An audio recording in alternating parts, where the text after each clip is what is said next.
Hi, everyone. Welcome to my TED Talk. My name is Kira, and today I want to talk about what I believe is one of the greatest health challenges of our time, which is climate change and global health.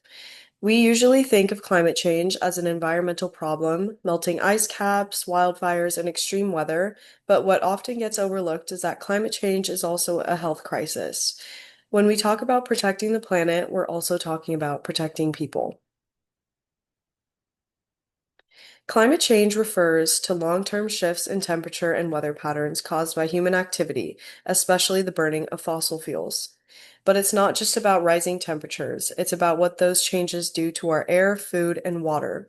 According to the World Health Organization, climate change is expected to cause about 250,000 additional deaths each year between 2030 and 2050 due to malnutrition, malaria, diarrhea, and heat stress. Our global health systems, already under pressure from pandemics, workforce shortages, and limited funding, are now being pushed to the breaking point by these new challenges. Let's look at how this crisis shows up around the world.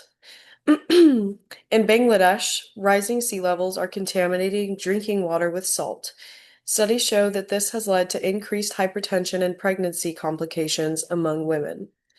In sub-Saharan Africa, changing rainfall patterns have expanded mosquito habitats, leading to a resurgence of malaria in regions that were once malaria-free.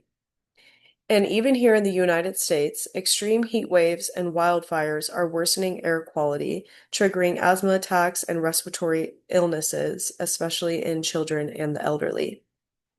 These examples make it clear that climate change is already reshaping global health. This issue matters because it affects the very foundation of health: clean air, safe water, nutritious food, and stable shelter. And the hardest truth is that climate change doesn't affect everyone equally. The problem the problem who oh my gosh, sorry. The pro the people who contribute least to the problem, those in low income and marginalized communities, are the ones suffering the most from its effects. And as emphasized in the 2023 Lancet Countdown report, there can be no climate justice without health equity. And truly, there can be no health equity without climate action. As a public health student, this really resonates with me because in health promotion, we talk a lot about prevention, but climate change threatens to undo that work before it even begins. Now, there have been global efforts to address this. For example, the Paris Agreement in 2015 committed countries to limit global warming to below 2 degrees Celsius. The World Health Organization's Climate and Health Program helps countries assess how vulnerable their populations are and prepare for future impacts. And some nations have developed early warning systems for heat waves and vector-borne diseases. These are important steps, but unfortunately, they are not enough. Hmm. Despite all the progress, most health systems remain reactive instead of proactive. Currently, less than 0.5% of total climate finance is directed towards strengthening health systems. That means we're fighting a global health emergency with almost no dedicated funding. Here's what needs to happen. First, governments must build climate adaptation directly into their national health plans and budgets, not as an afterthought. Second, global organizations like the WHO and UN should prioritize funding for low and middle income countries to strengthen infrastructure, train health workers, and improve disease surveillance.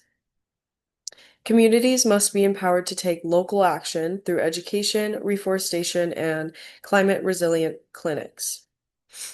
Funding can come from carbon taxes, climate resilience grants, and public-private partnerships that align health and sustainability goals.